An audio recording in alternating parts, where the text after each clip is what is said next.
some of Lama Yeshe's very pithy phrases.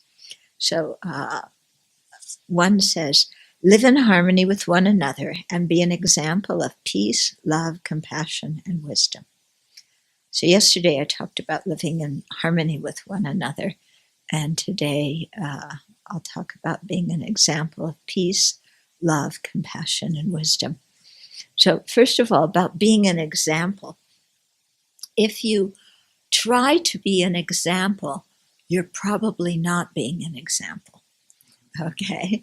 Because whenever there's effort, saying, I'm going to be somebody, I'm going to show an example, I'm going to illustrate this and that, then something isn't totally natural in our behavior.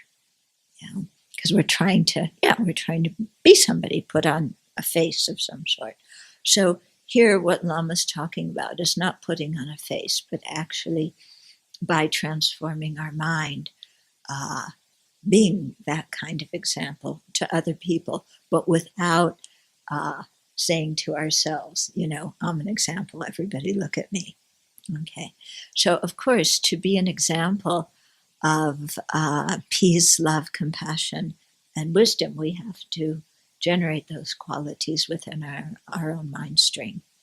And that, of course, is the challenge, as we all know. So the first one, peace. Yeah. Are we peaceful? No. Yeah. And just even inside, as a country right now, we have a lot of work to do to be a country in harmony and a country in peace. But even within ourselves as an individual, we aren't so peaceful. Yeah, we get angry, we get upset, we blame others, we take our frustration out on others. Yeah, and so it's very important to notice when the anger or resentment or whatever arises in our mind and catch it and recognize that it's not really the other person that's the problem. They're not making us mad. We have the seed of anger inside of ourselves. And until we counteract that seed of anger inside ourselves, then even people who don't intend to make us mad are going to be the objects of our anger because we will get mad at them. Okay. So I think, one strong thing in terms of being an example of peace and, stopping the blaming of others is to abolish the phrase, you make me so angry. Yeah, because that's not true. Nobody else makes us angry.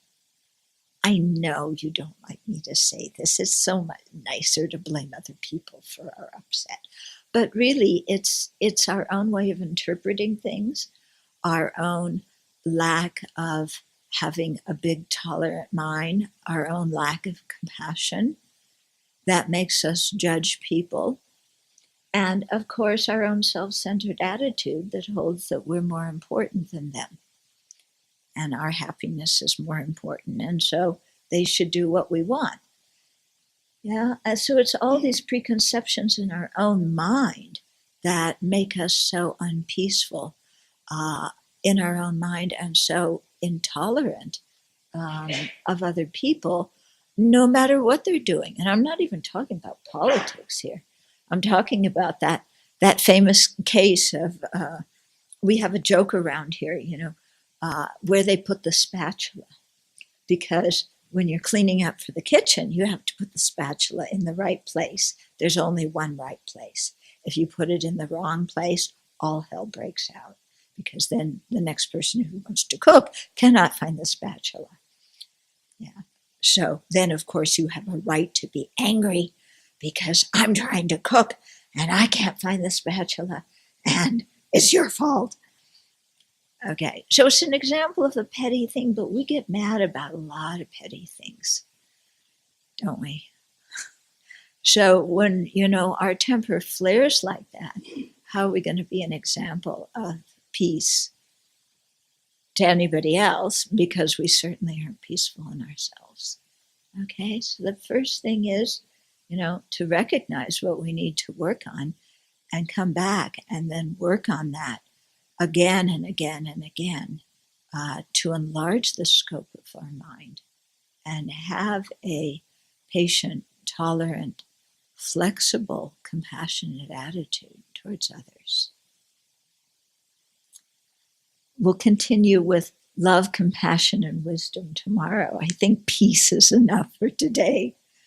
Okay.